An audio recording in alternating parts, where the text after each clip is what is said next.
बच्चों हम 12th board में जो क्वेश्चंस आए थे 2010 से 2021 के बीच में वो क्वेश्चन सॉल्व कर रहे हैं। ये क्वेश्चन आए थे 12th बोर्ड में 2010 से 2021 के बीच में। तो सबसे पहले अपने पास में आज एक क्वेश्चन है 17, define electric flux and right it's SI unit. ठीक है जी, तो हमें इलेक्ट्रिक फ्लक्स को डिफाइन करना है, एसआई यूनिट रखनी है। The electric field components in the figure shown are Ex equal to Ex मतलब x डायरेक्शन, Ey माने y डायरेक्शन, Ez माने z डायरेक्शन। एल्फा की वैल्यू इन्होंने दे रखी है 100 newton per coulomb into metre. Calculate the charge within the cube assuming alpha equal to 0.1 metre. ठीक है जी, तो देखिए सबसे पहले हम इलेक्ट्रिक फ्लक्स को डिफाइन करते हैं। तो देखिए व्हाट इज इलेक्ट्रिक फ्लक्स, तो आप लिखिए electric flux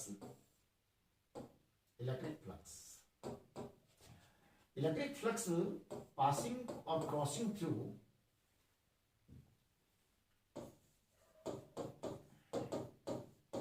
electric flux passing और crossing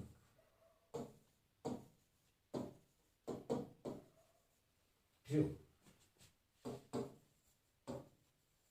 any surface area,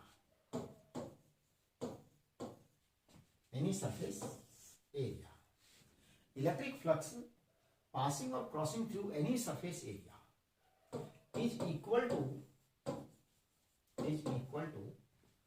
number or amount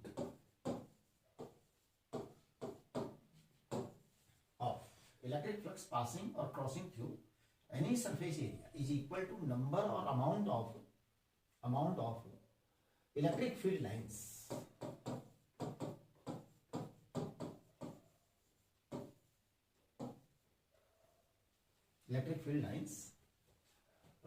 crossing that surface।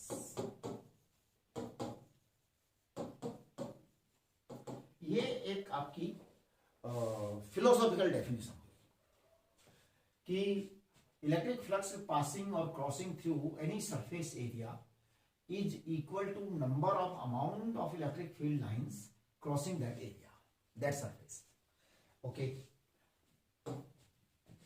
Electric flux phi electric is given as the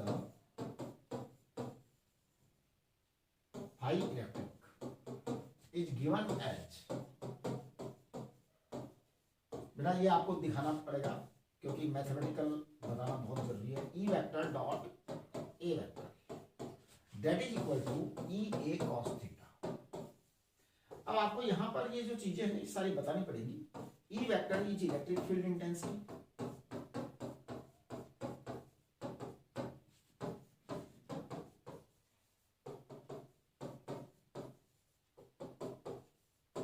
A vector is area vector. अब देखिए area vector है, यहां आपको ये बात इनको बतानी पड़ेगी कि area vector has direction, area vector A vector has its direction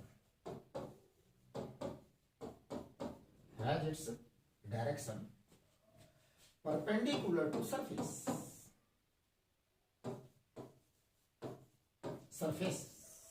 area, perpendicular to surface of the area। surface of the area लिख दो है ना, ये है उसके perpendicular होता है, correct. Okay, for small elemental area, ये बात भी आपको समझानी पड़ेगी। For small elemental area D A vector, for small elemental area dA vector d phi equal to E vector dot dA vector, and therefore phi equal to integration d phi that is equal to integration E vector dot dA vector। अब देखिए ये पूरी complete definition आ चुकी है। अब हम इसकी unit लिखेंगे। तो आपने सबसे पहले इलेक्ट्रिक फ्लक्स को डिफाइन किया। Electric flux passing or crossing through any surface area is equal to number or amount of electric field lines crossing that surface. Electric flux को आपने मैथमेटिकली दोनों तरह से लिख दिया, बड़े एरिया के फॉर्म में भी और इनफाइनेटेसिमल स्मॉल एरिया के फॉर्म में भी लिख दिया है। अब देखिए unit of electric flux, unit of phi E electric flux. तो देखो बेटा फाई ई ये होता है ई इंटू ए। ई की दो यूनिट होती है, न्यूटन पर कूलम, और एरिया होता है मीटर स्क्वायर, राइट। ये आपका है। अब देखिए यहां पे अगर अपन थोड़ा सा इसको री अरेंज करें तो ये newton into metre upon coulomb आएगा, right. Okay, newton into metre को हम कहेंगे joule upon coulomb into metre. बेटा जूल अपॉन कूलम को हम कहते हैं वोल्ट इंटू मीटर। ये सब यूनिट है इसकी। एक यूनिट तो आपकी सबसे सिंपल यूनिट है Newton per coulomb into metre square, और एक यूनिट ये है। ये दोनों यूनिट है इलेक्ट्रिक फ्लक्स की। तो आपका एक काम कंप्लीट हो गया। ये जो क्वेश्चन है इसका यहां तक का आंसर आपका आ गया पूरा, राइट। अब हम आगे बढ़ते हैं। The electric field components in the flux in the figure are shown this. तो ई वाई 0 है, ई जेड 0 है। इसका मतलब आपका वाई डायरेक्शन में कोई फ्लक्स नहीं निकलेगा और जेड डायरेक्शन में कोई फ्लक्स नहीं निकलेगा, केवल एक्स डायरेक्शन में फ्लक्स निकलेगा। तो आप यहां पर जो है ना 17 के अगले टुकड़े का आंसर लिखने से पहले मैं जरा इस बोर्ड को यहां से क्लीन करूं।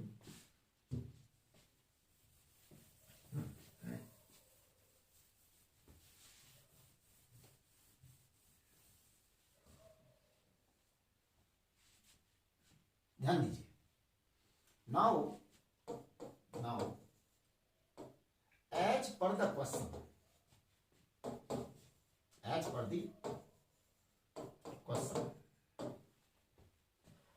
Phi in Y direction is 0, phi in Z direction is 0।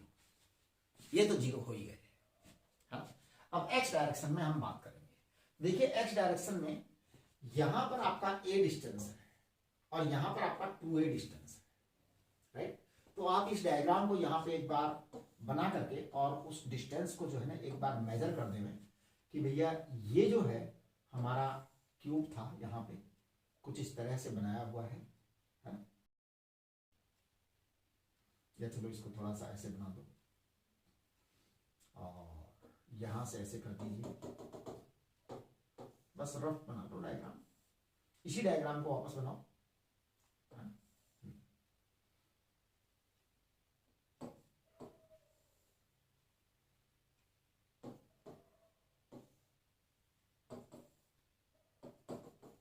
ये अब देखिए आप, ये डिस्टेंस इन्होंने यहां से, ये वाई एक्सिस है, ये जेड है और ये एक्स है। ये डिस्टेंस इन्होंने यहां से दी है ए और ये वाली डिस्टेंस दी है यहां से 2a, राइट। तो देखिए flux entering from the left and flux exiting out from the right. तो हम यहां पे लिखेंगे electric flux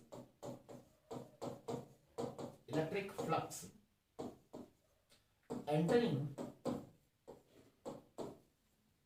into cube, electric flux entering into cube from left। ध्यान दो बेटा, electric flux entering into cube from left, ये आपका आएगा phi E equal to E into ए।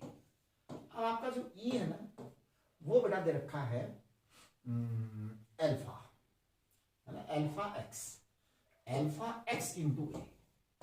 आप समझिए एल्फा है आपका 100 upon 100 Newton coulomb into metre. ये देखिए कूलोम इंटू मीटर है, इट इज नॉट सेंटीमीटर, ये कूलोम इंटू मीटर है। तो आप कूलोम इंटू मीटर लिखें यहां पर और इंटू एक्स की जगह लिखें ए है आपका 0.1 और एरिया है आपका 0.1 का स्क्वायर। ठीक है जी, ये आपका एरिया आ गया। स्क्वायर का एरिया आपका इस तरह से आएगा। तो ये आपके पास में आंसर आ रहा है 100 और ये 0.1 और ये 0.1, ये 10 की पावर मुझे लगता है 0.1 आ गया, 0.1 वोल्ट इंटू मीटर। ये आपका फ्लक्स लेफ्ट साइड से एंटर हुआ है, लेफ्ट साइड से एंटर हुआ है, पक्का? ओके। अब राइट साइड से एग्जिट कितना हुआ वो देखो।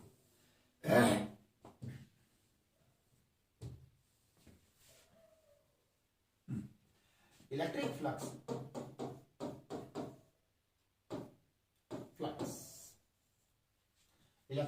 exiting out,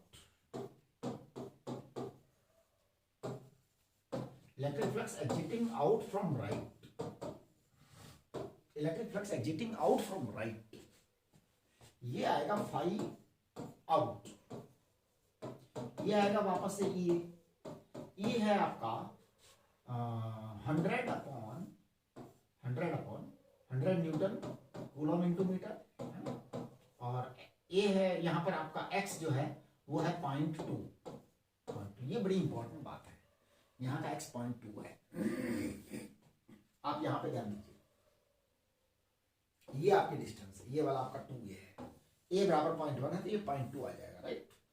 और एरिया जो है ना वो तो आपका फिक्स है 0.1 का स्क्वायर। कुल मिलाकर के आपका जो फ्लक्स आउट है वो आ गया है 0.2 वोल्ट इंटू मीटर, राइट। अब देखिए जो आपका फ्लक्स इन होता है ना उसे नेगेटिव कहते हैं, आउट फ्लक्स को पॉजिटिव कहते हैं। तो net flux phi net is phi out minus phi in. Phi out है आपका 0.2, फाई इन है 0.1, ये 0.1 आया। इन्होंने पूछा उसके अंदर चार्ज कितना होगा, तो देखिए as per Gauss law phi net equal to as per Gauss law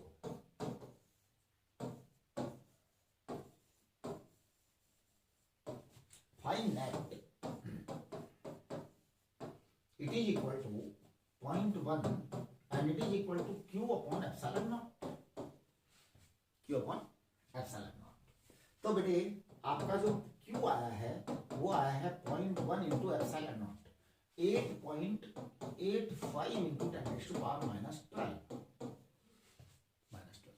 तो ये आ गया है आपका 0.885 पिको कूलम, 10⁻⁻, ये हो जाएगा 12 तो है तो पिको कूलम।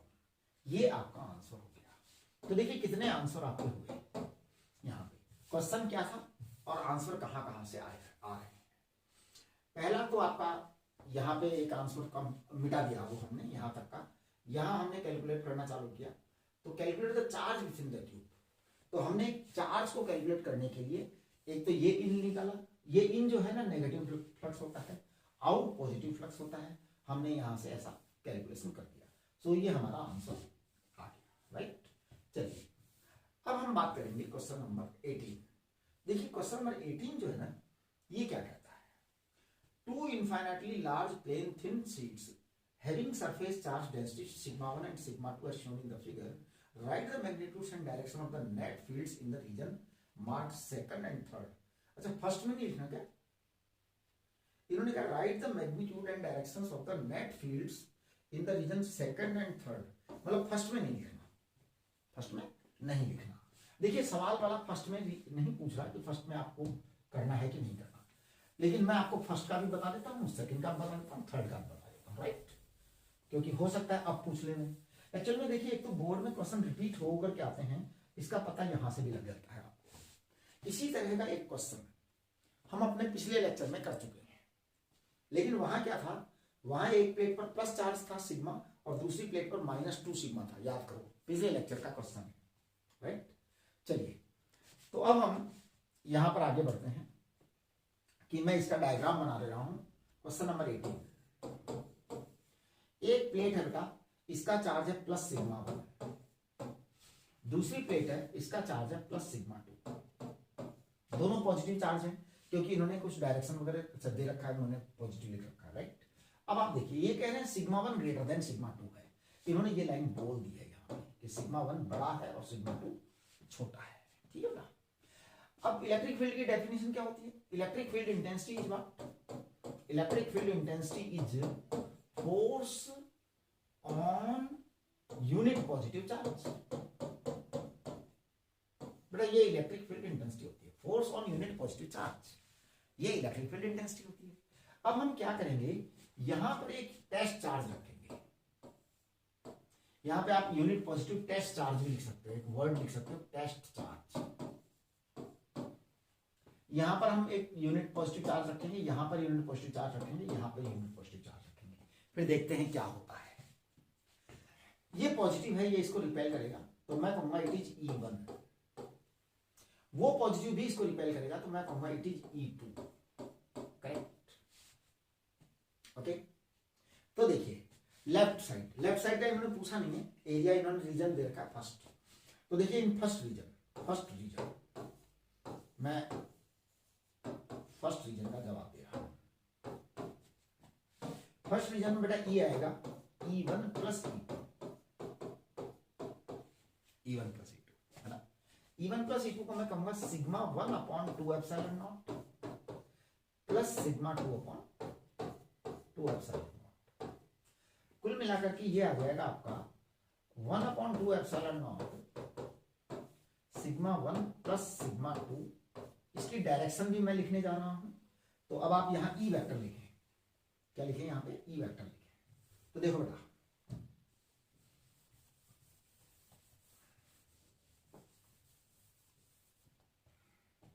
तो ई वेक्टर आपका आएगा 1 upon 2 epsilon naught sigma 1 plus sigma 2, और आप डायरेक्शन में लिखेंगे माइनस आई कैप। ये बड़ी इंपॉर्टेंट बात है, क्योंकि यहां पर जो है ना E1 E2 दोनों इस डायरेक्शन में लगेंगे, क्योंकि दोनों रिपेल करेंगे।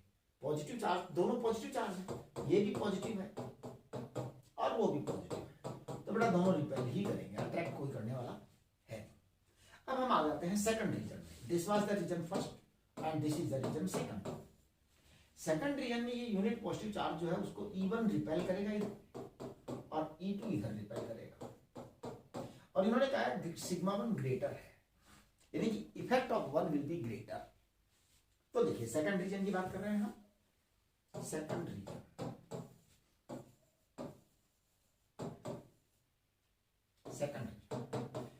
रीजन में आपका E आएगा 1 अपॉन 2 एप्सिलॉन नॉट तो आएगा, आप डायरेक्ट लिख सकते हैं, क्योंकि इतनी समझ तो फिर बनानी पड़ेगी ना, तो डायरेक्ट लिख सकते हैं सिग्मा 1 माइनस सिग्मा 2। क्योंकि अच्छा यह एक काम कर सकते हैं, एक छोटी सी बात और लिख सकते हैं यहाँ पे, जिससे कि कोई कंफ्यूजन ना हो। E बराबर आप लिख सकते हैं E1 माइनस E2, है ना। तो आपका ये आ जाएगा E1 sigma 1 upon 2 epsilon not minus sigma 2 upon 2 epsilon naught. तो आपके पास में आ जाएगा 1 upon 2 epsilon naught sigma 1 minus sigma 2, ये आ जाता है। अब अगर आप इसका वेक्टर लिखेंगे तो वेक्टर आप ऐसे लिख सकते हैं E vector equal to 1 upon 2 epsilon naught sigma 1 minus sigma 2 I cap plus I cap आएगा आपके पास, क्योंकि सिग्मा 1 ग्रेटर है ना, इसलिए। चलिए नेक्स्ट थर्ड रीजन। तीसरा वाला रीजन एकदम राइट मोस्ट रीजन था, है ना, थर्ड रीजन। तो तीसरा वाला जो रीजन है उसमें हम अगर बात करते हैं तो आप देखिए तीसरे वाले रीजन में क्या हाल हो जाएगा। आप ये बनाइए डायग्राम, हर जगह डायग्राम होना चाहिए। देखो ये E1 इधर जाएगा और ये E2 भी इधर ही जाएगा, दोनों रिपेल ही करेंगे, दोनों रिपेल ही करेंगे। तो ध्यान दीजिए थर्ड वाला रीजन जो है उसमें हम बात करेंगे, तो मैं कहूंगा E बराबर E1 प्लस E2। अब जब E1 प्लस E2 लिख दिया तो आप डायरेक्ट लिख सकते हो 1 upon 2 epsilon naught sigma 1 plus sigma 2, sigma 1 plus sigma 2। ये प्लस आई कैप आएगा, आप वेक्टर भी लिख सकते हो सीधा इसको। हाँ वहां भी आप सीधे सीधे वेक्टर लिख सकते थे चाहते तो, उसमें कोई बुराई नहीं थी, है ना। वो रिजल्ट आपका वही आएगा, यहां पर आएगा आई कैप और वहां आएगा माइनस आई कैप, ठीक है। ये आपके देखिए 17 और 18 दो क्वेश्चन हो गए, 2-2 मार्क के क्वेश्चन थे, लेकिन इन्होंने बड़ा क्वेश्चन दिया। देखिए तो ये क्या है, बोर्ड के अंदर एक एक नंबर के क्वेश्चंस ज्यादातर छोटे होते हैं, लेकिन कोई कोई क्वेश्चन थोड़ा सा लेंदी हो जाता है। इसी तरह 2 मार्क के क्वेश्चन भी छोटे होते हैं, लेकिन कोई कोई क्वेश्चन लेंदी हो जाता है। जैसे ये दोनों क्वेश्चन थोड़े से लेंदी हो गए, दिए ही इन्होंने तो हमें आंसर तो देना ही पड़ेगा ना पूरा। हाँ चलिए आगे बढ़ते हैं। अब ये देखिए 3 मार्क के क्वेश्चन हैं, सबसे पहले वाले क्वेश्चन की बात करते हैं। A hollow cylindrical box of length 1 metre, ठीक है जी, होलो सिलिंड्रिकल बॉक्स है, उसकी लेंथ 1 मीटर है, एरिया ऑफ क्रॉस सेक्शन इन्होंने दे रखा है 25 centimetre square, okay, is placed in a 3 dimensional coordinate system as shown in the figure, the electric field in the region is given by 50x I cap where E equal to this and x is in meter, find this। तो देखिए अब हम बात कर रहे हैं इसको, question number 19। Scene कुछ ऐसा है बेटा कि ये आपका एक्स वाई एक्सिस है, ठीक है, और ये आपका सिलेंडर यहां रखा है, 1 मीटर लंबा बता रहे हैं, यहां से एक डिस्टेंस इन्होंने 1 मीटर बताई है, और यहां से ये डिस्टेंस निश्चित रूप से 2 मीटर हो जाएगी, है ना, हो ही जाएगी ना, क्योंकि 1 मीटर का सिलेंडर है, इधर 1 मीटर है, इधर 1 मीटर है, तो इधर 2 मीटर हो जाएगा पक्का, राइट, ओके। इन्होंने कहा है ई वेक्टर जो है 50x I कैप है, तो E vector is 50x I cap, 50x I cap, correct, okay. अब देखिए एरिया इन्होंने दिया है, 25 इंटू 10 की पावर -4 सेंटीमीटर स्क्वायर है, तो उसको 10 की पावर -4 लिखो एरिया। अब इसके ऊपर अगर वेक्टर लगाना चाहते हैं आप, तो इसको लिख सकते हैं आई कैप, करेक्ट। चलिए अब देखो entering flux from the left and exiting flux from the right side, तो अब हम यहां पे लिखेंगे entering flux as per the question,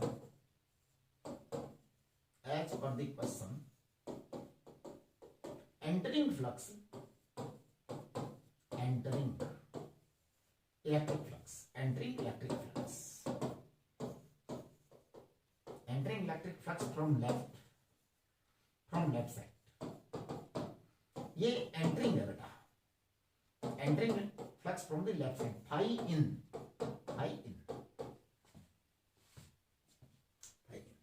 phi in आएगा E vector dot A vector, तो मैं फाई इन लिख रहा हूं 50 x की जगह 1 लिखूंगा, x की जगह 1 लिखूंगा क्योंकि यहां पे 1 है ना, और आई कैप डॉट ए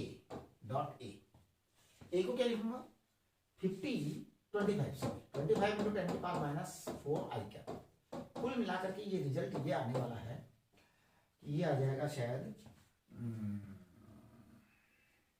1250 आएगा ना, ये 0.1250 वोल्ट इंटू मीटर, ये यूनिट होती है बेटा, फ्लक्स की यूनिट होती है वोल्ट इंटू मीटर, तो 0.1250, ओके। नेक्स्ट फाई आउट होगा exiting out flux, exiting out electric flux from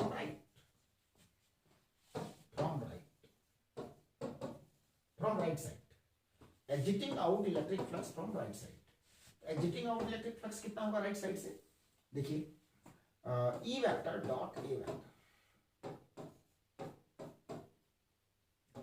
exiting out flux from right side, E vector dot A vector कितना होगा, ई वेक्टर डॉट ए वेक्टर, देखिए मैं बताता हूं, ई वेक्टर आपका आएगा 50 इंटू 2 आई कैप, अब की बार में x बराबर 2 है, ए वेक्टर तो वही रहने वाला है 25 इंटू 10 की पावर -4, 25 इंटू 10 की पावर -4 आई कैप, राइट। ये आपका आ जाएगा आपकी बार में, मेरे को लगता है 0.2500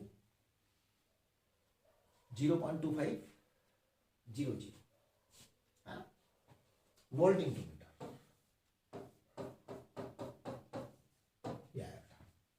आप कैलकुलेशन चेक कर लीजिए, कुल मिलाकर के आपके पास में नेट फ्लक्स आएगा, नेट इलेक्ट्रिक फ्लक्स,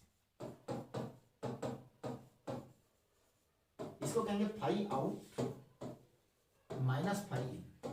आप ये ध्यान दीजिए, आउटवर्ड फ्लक्स पॉजिटिव होता है, इनवर्ड फ्लक्स नेगेटिव होता है, तो हम इसको लिखेंगे 0.25 माइनस 0.125 यानी कि ये आ जाएगा 0.125 वोल्ट इंटू मीटर। इन्होंने चार्ज पूछा है क्या अंदर का, एनक्लोज चार्ज पूछा है शायद, है ना। Net flux through the cylinder एक आंसर आ गया आपका। उसके बाद में अगला पूछा है एनक्लोज चार्ज। तो ये देखिए it is the answer 1। Now as per the Gauss law, as per the Gauss law, देखो बेटा गॉस लॉ के अकॉर्डिंग अगर हम बात करेंगे तो फाई होता है Q upon epsilon naught, therefore Q will be phi into epsilon naught। तो Q आ जाएगा आपका phi into epsilon naught, phi है आपका 0.125 इंटू एप्सिलॉन नॉट है 8.85 इंटू 10 की पावर माइनस 12, ये आएगा। तो आपका जो इसमें एनक्लोज चार्ज आने वाला है ये आने वाला है 8.85 डिवाइडेड बाई 8 इंटू 10 की पावर माइनस 12, ये आएगा 1.1 और 6 कुछ ऐसा होगा, है ना। चेक कर लीजिए आप लोग। इंटू 10 की पावर माइनस 12, यानी कि ये आ जाएगा 1.16 pico coulomb. This will come out, right. देख लो जरा ये चीज।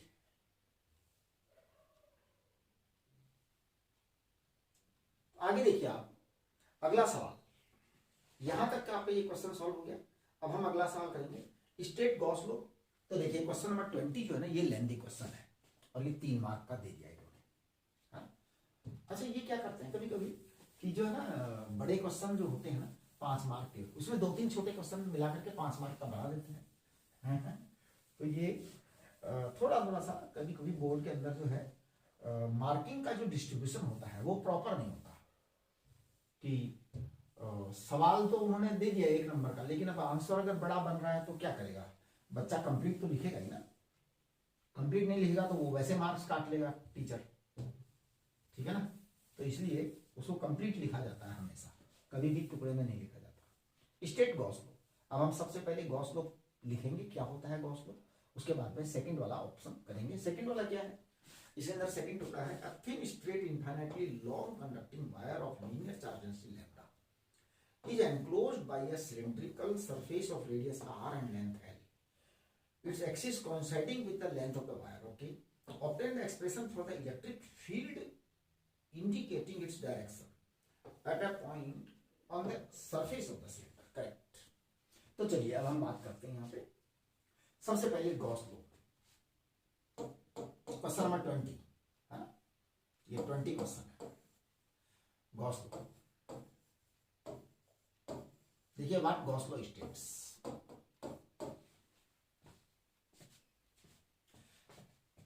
Net electric flux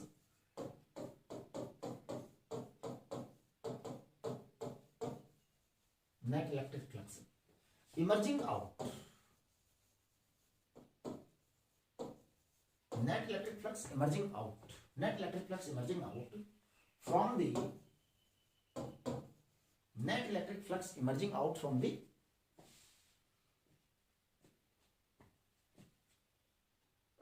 enclosed surface, from an enclosed surface is D को हटाइए आप, है ना, from any enclosed surface, from any enclosed surface ऐसे लिखिए आप।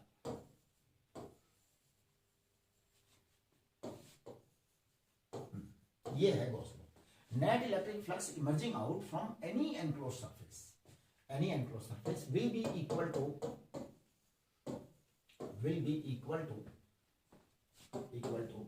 ratio of the net charge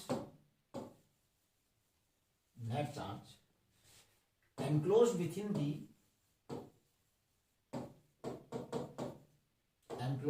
the surface,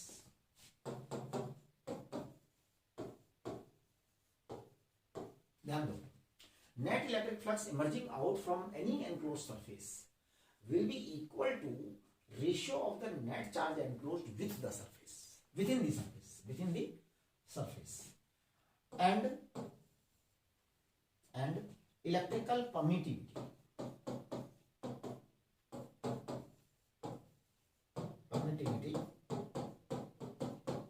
of the space,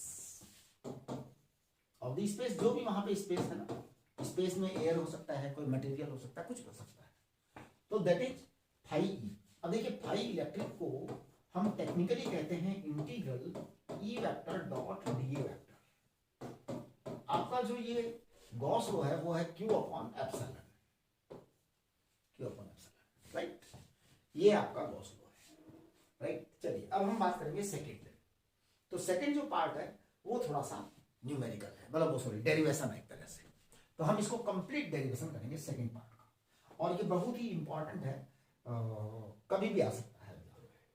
तो देखिए सेकेंड वाले का मैं डेरिवेशन कर रहा हूं, ये आपका गॉस लॉ का डेफिनेशन है जो आपको लिखना चाहिए ऐसे कैसे। चलिए जी,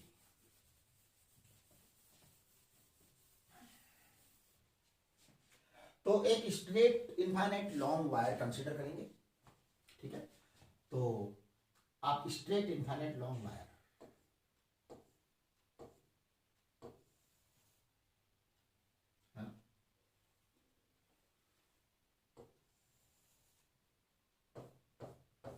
ऐसे, ये इनफाइनाइट लॉन्ग वायर है। तो consider a small length of infinite long wire है। तो take a small length L of an infinite long line charge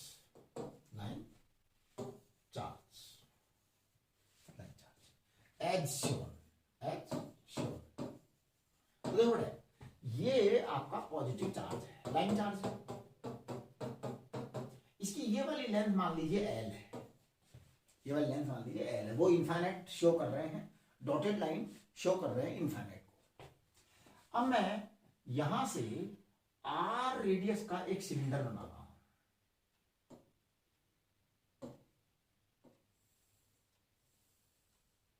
right.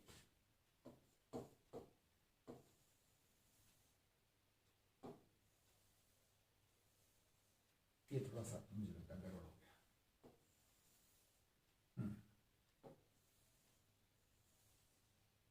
Right, तो take a small length L of an infinite long line charge as shown। Now construct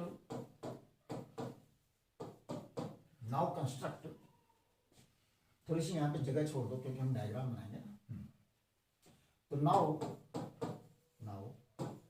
construct a cylindrical Gaussian surface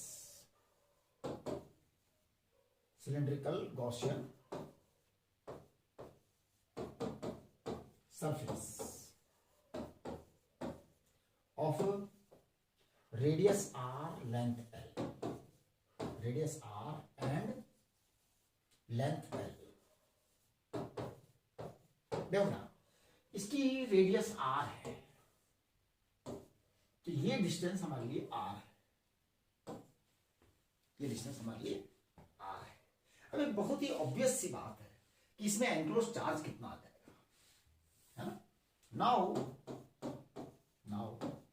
the enclosed charge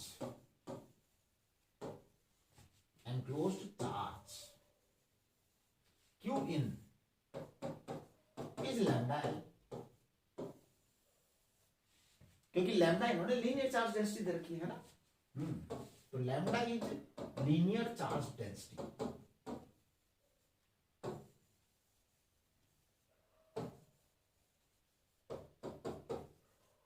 lambda is linear charge density. जब lambda linear charge density है तो उसमें Q in ये आएगा, lambda L आएगा, correct.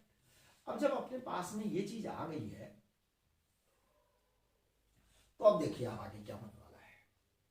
इसमें Q बराबर lambda into L है और ये आर इसका रेडियस है। We have to find out the electric field intensity at this point.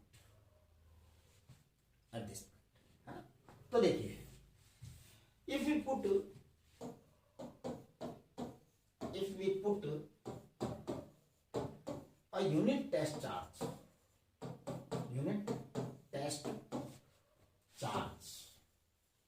if you put a unit test charge on a point at a point unit test charge at a point on the curved surface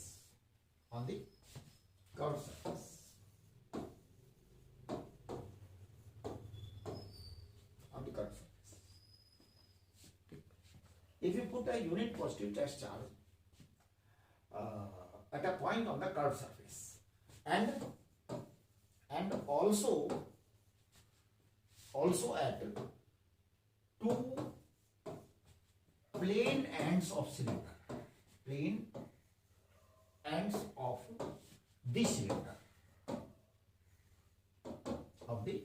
cylinder, then the directions of E vector and dA vector are shown in the figure.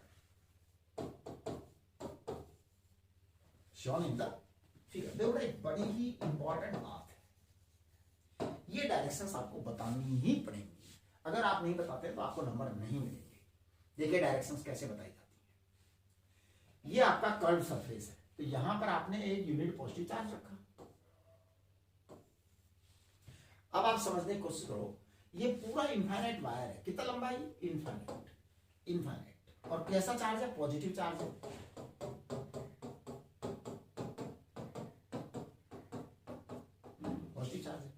Positive charge है तो इसके ऊपर repulsion आएगा इधर, तो this is direction of E vector. अच्छा, अगर आप इस कर्व सरफेस पर छोटा सा छोटा सा स्मॉल एरिया लेते हैं, स्मॉल एरिया डीए, तो इसकी डायरेक्शन किधर आएगी? इसकी भी डायरेक्शन इधर ही आएगी, अब देखिए, अगर आप यहां पर कोई यूनिट पॉजिटिव चार्ज रख देते हैं इस जगह पर, तो बेटे ये जो पॉजिटिव चार्ज है ये इसको रिपेल ही करेगा। और यहां पर आप डीए वेक्टर बताना चाहते हैं तो डीए वेक्टर इधर आएगा। डीए वेक्टर हमेशा प्लेन के परपेंडिकुलर होता है।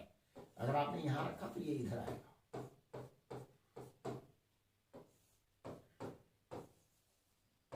ये बड़ी ही इंपॉर्टेंट बात है, यानी ये 90 डिग्री का एंगल है, ये एंगल 90 डिग्री का है, और ये एंगल 0 डिग्री है, पक्का?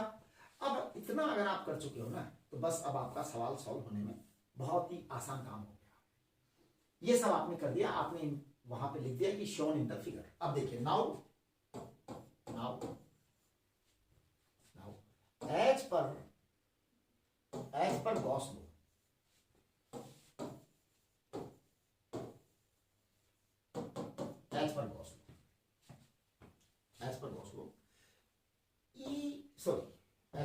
phi is equal to integral E vector dot dA vector बराबर Q upon epsilon not. Correct, ये काम कंप्लीट। अब देखना इसके आगे क्या लिखेंगे। दिस इंप्लाइज टू, अब बेटा देखो एक बात सुनो, ये जो इंटीग्रल के ऊपर साइन लगाया जाता है ना, इंटीग्रल पर जो साइन लगाया जाता है ये बताता है एनक्लोज्ड एरिया। अब मैं इस एनक्लोज्ड एरिया के 3 टुकड़े कर रहा हूं, आप देखना क्या करूंगा। फाई को मैं लिखूंगा integral E vector dot DA vector plus integral E vector dot DA vector plus integral E vector dot DA vector equal to Q upon epsilon. आप सोच रहे होंगे ये क्या किया है।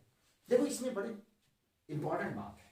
सबसे पहले मैं इसको लिखूंगा अपर प्लेन सरफेस, इस पे क्या लिखूंगा? अपर प्लेन एंड, फिर यहां पे मैं लिखूंगा lower plane and.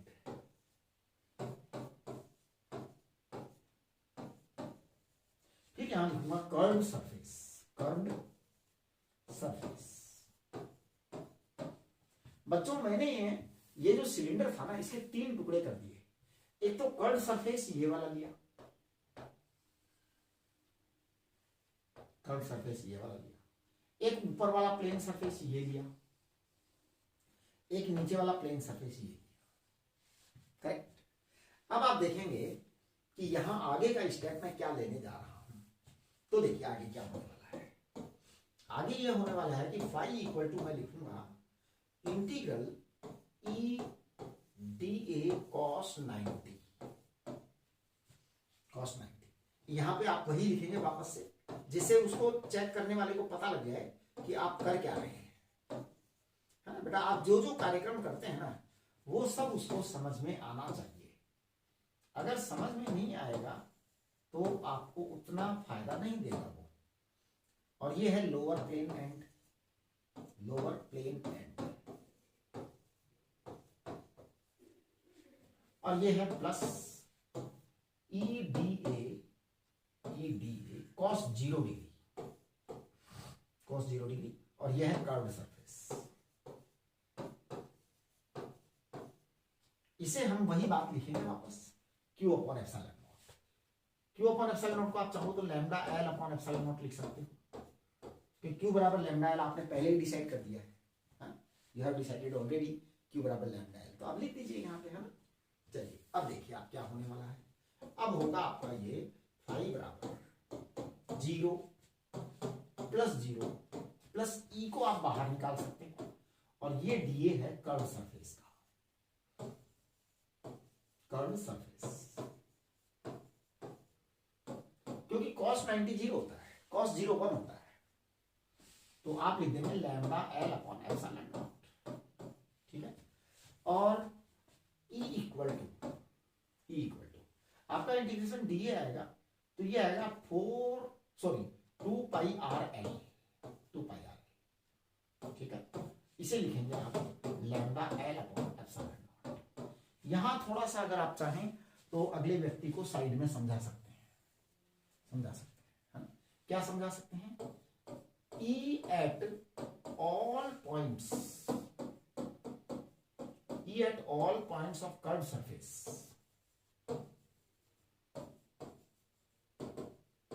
E at all points of curved surface। यहां पे E को इलेक्ट्रिक फील्ड इंटेंसिटी लिख सकते हैं, अगर E लिखना अच्छा नहीं लगता तो। अरे बाबा, एक मिनट बच्चा,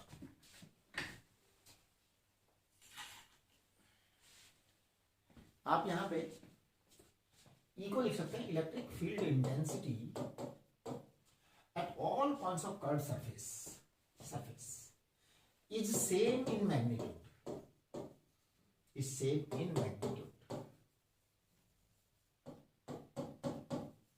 ड्यू टू सिमेट्री, ऐसे लिखेंगे आप। तो इसका मतलब ये हुआ, so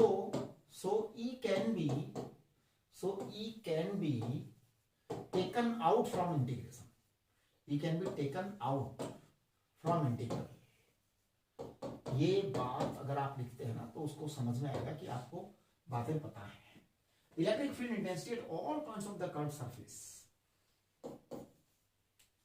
is same in magnitude due to symmetry, so E can be taken out from integral, है ना। एंड सिग्मा को आप लिख देंगे, सॉरी इंटीग्रल डीए को आप लिख देंगे 2 पाई आर, बस खत्म। ये आपका आंसर आ गया। तो this is E equal to lambda L upon 2 pi R L epsilon naught. ठीक है, इस E को आप लिखेंगे lambda upon 2 pi epsilon naught R. This is your answer, required expression, this is the desired expression।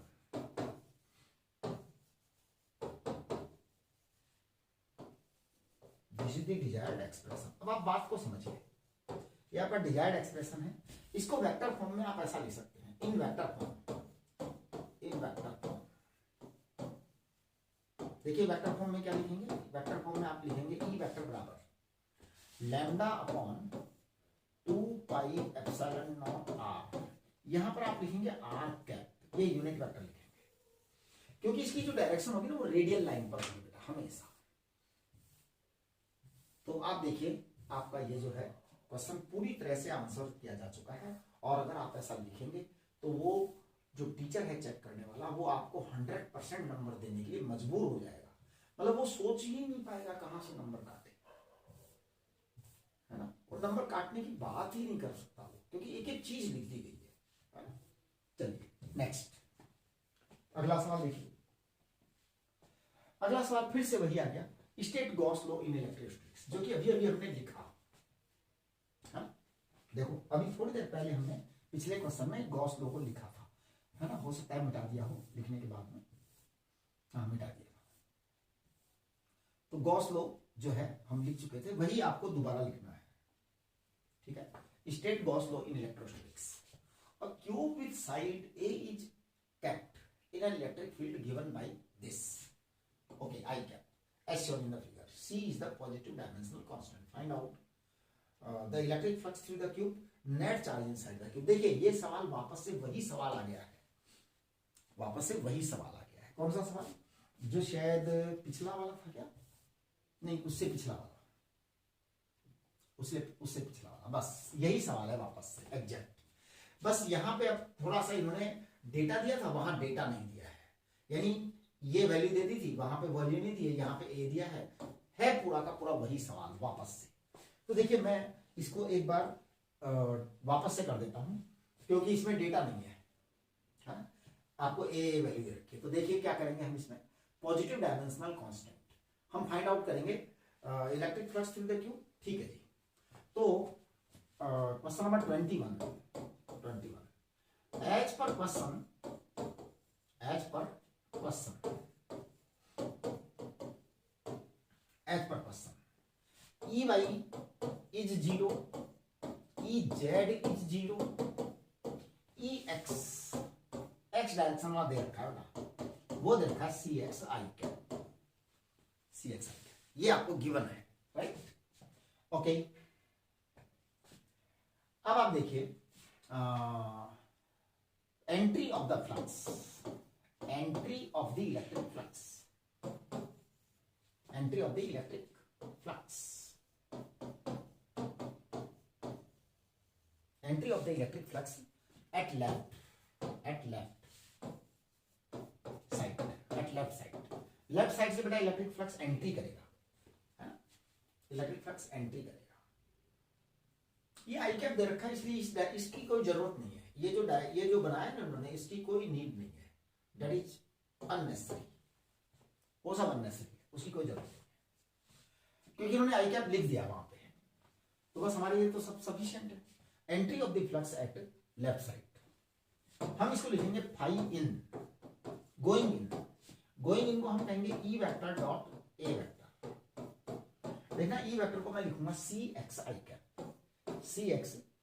Cap, और इसको लिखूंगा ए square आई cap. कुल मिला के मैं कह दूंगा सी एक्स को लिखूंगा ए, क्योंकि यहां पर एक्स बराबर ए है, इस लेंथ के लिए, इस पोजीशन के लिए एक्स बराबर ए है ना, तो ये ए स्क्वायर हो जाएगा, सी ए क्यूब, ये आपका फाई इन आ जाएगा, now exiting out, emerging out, exiting out कुछ भी लिख दो, आपका सिग्नल ये होना चाहिए कि बाहर जा रहा है, exiting out electric flux, at right, exiting out electric flux at right, phi out, exiting out electric flux at right, phi out, it is equal to E vector dot A vector। तो ये क्या आएगा, ये आएगा सी x आई cap, और ये आएगा ए square आई cap. फिर से वही कहानी है ना सी को x को 2a लिखना पड़ेगा आपको। अब x को 2a लिखना पड़ेगा, तो 2ca क्यूब, ये आपका फाई आउट है, तो फाई नेट कितना आएगा, therefore phi net, net flux, net electric flux,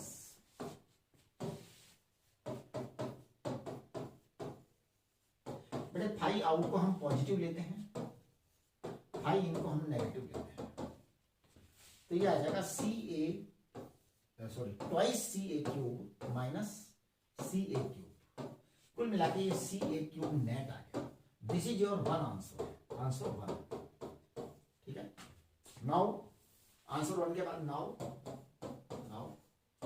H per Gauss लो,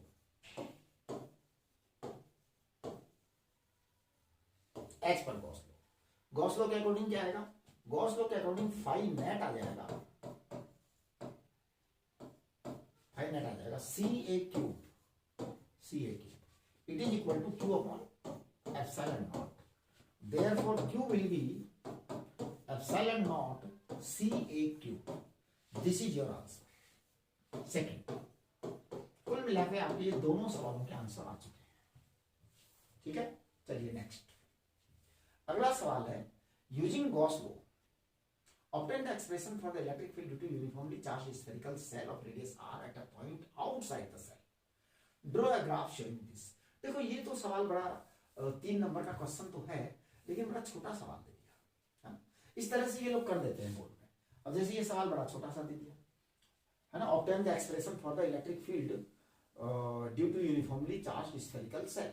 तो देखिए क्वेश्चन नंबर 22 का आंसर मैं यहाँ कर रहा हूँ, consider a spherical cell of radius r। सबसे पहले आप स्फेरिकल सेल बना दीजिए,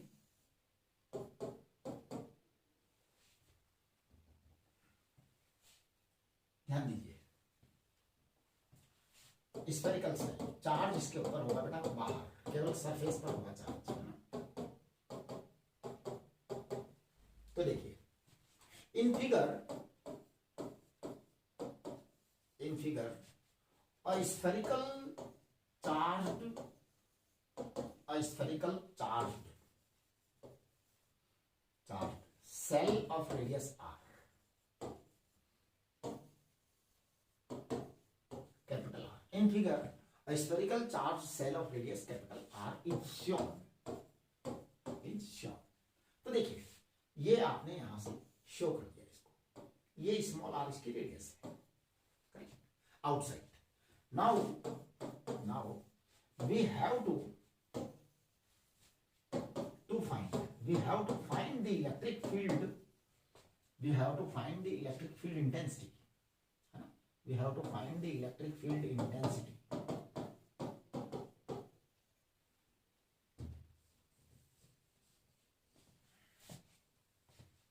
we have to find the electric field intensity at a distance r from the center, a distance r from the center।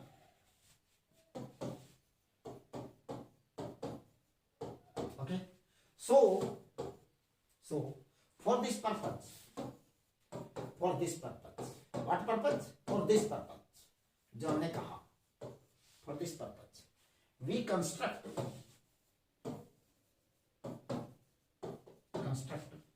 a spherical Gaussian surface,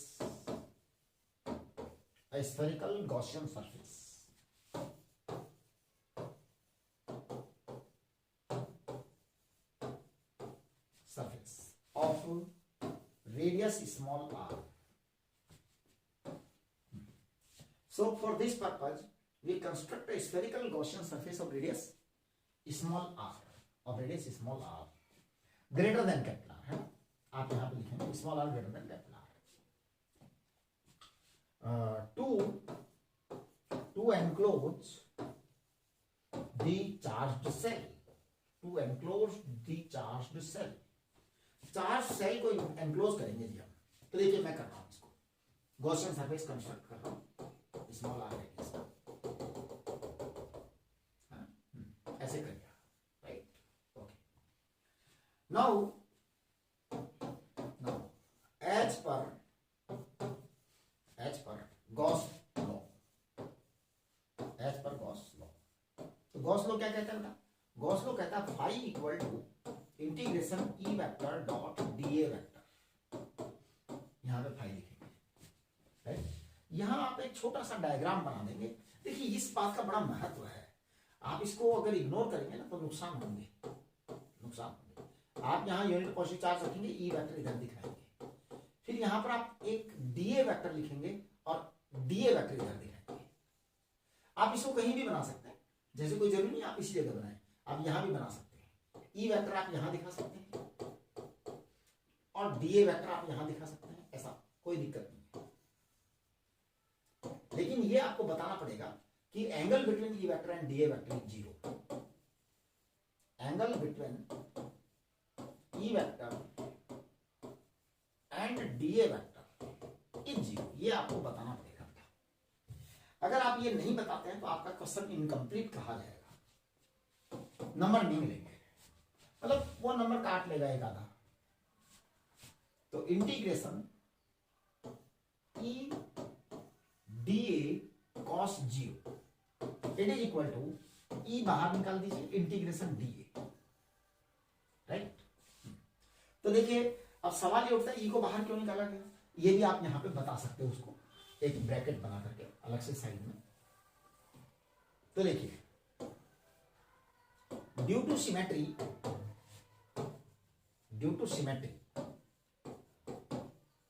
E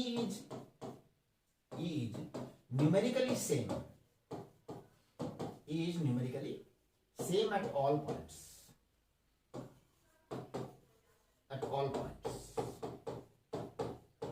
of the Gaussian surface.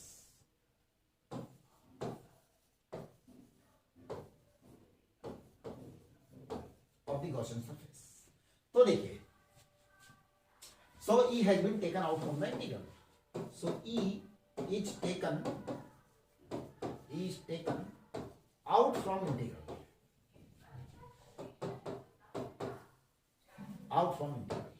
मतलब मैं आपको ये सिखा रहा हूं कैसे लिखेंगे आंसर। तो आप देखिए फाई इक्वल टू आएगा E इंटू इंटीग्रेशन दिए मतलब 4 pi r square, it is equal to Q upon epsilon naught. तो ई आ जाएगा आपका 1/4 pi epsilon naught r square into q. तो ई प्रोपोर्शनल टू आ गया 1/r स्क्वायर, राइट। इन्होंने एक छोटी सी बात और कही है यहाँ पे कि आप इसका ग्राफ ड्रॉ करें। चलिए ग्राफ हम बता देते हैं आपको। तो देखिए ग्राफ E वर्सेस R है ना। तो E वर्सेस R का ग्राफ जो है फॉर स्फेरिकल सेल, ये अपना R है और ये E है। ये यहां से लेके यहां तक कुछ नहीं है, ये कैपिटल R है। तो small r less than capital R। E in is 0, E in 0 क्योंकि अंदर कोई चार्ज नहीं है और यहां पर आएगा। एक्चुअल में इन्होंने केवल हमें बाहर का इलेक्ट्रिक फील्ड पूछा था, लेकिन इन्होंने ग्राफ जो है ना पूरा पूछा है। E proportional to R square, small r greater than capital R, E out, ठीक है ना। तो ये आपका ग्राफ हो गया, ये कंप्लीट आंसर हो गया इस सवाल का। अगर आप ऐसा आंसर लिख के आएंगे तो वो नंबर देगा ही देगा, ठीक है। ये क्वेश्चन नंबर 21 एंड 22 हो गया है और इसके बाद के और क्वेश्चन हम अगले लेक्चर में करेंगे। तो ठीक है।